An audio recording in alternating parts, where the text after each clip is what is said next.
राजेंद्र गावित यांनी आताच पारयांच्या हायस्कूलमध्ये मतदान केलेलं आहे। आपल्यासोबत खासदार गावित आहेत। सर, काय सांगाल, आपण मतदानाचा हक्क बजावलेला आहे, नेमकं काय भावना व्यक्त करा? मी संपूर्ण भारतातील सर्व मतदारांना या ठिकाणी विनंती करतो की मतदान हे देशाचं विकास घडवणारं आहे आणि एक एक वोट हे अत्यंत म्हणजे अमूल्य अशा प्रकारचं मत आहे आणि म्हणून सगळ्या मतदारांना या ठिकाणी माझी विनंती राहील की आपण मतदानाचा हक्क त्या ठिकाणी आपण बजावला पाहिजे।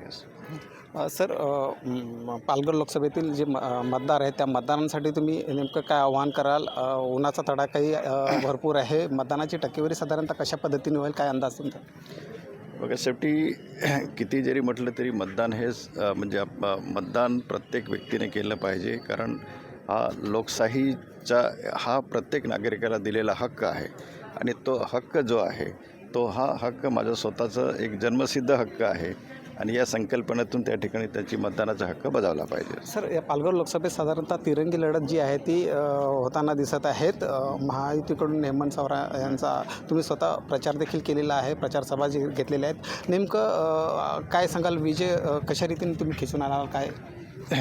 बघा, या ठिकाणी डॉक्टर हेमंत सावरा हे आमच्या महायुतीचे उमेदवार आहेत आणि ज्या पद्धतीने या 15 ते 20 दिवसामध्ये जो काय प्रचार झालेला आहे आणि देशाचे पंतप्रधान नरेंद्र मोदी साहेब यांनी केलेले एक विकासात्मक काम आणि ही जी निवडणूक आहे ही देशाच्या विकासाची दिशा ठरवणारी आहे।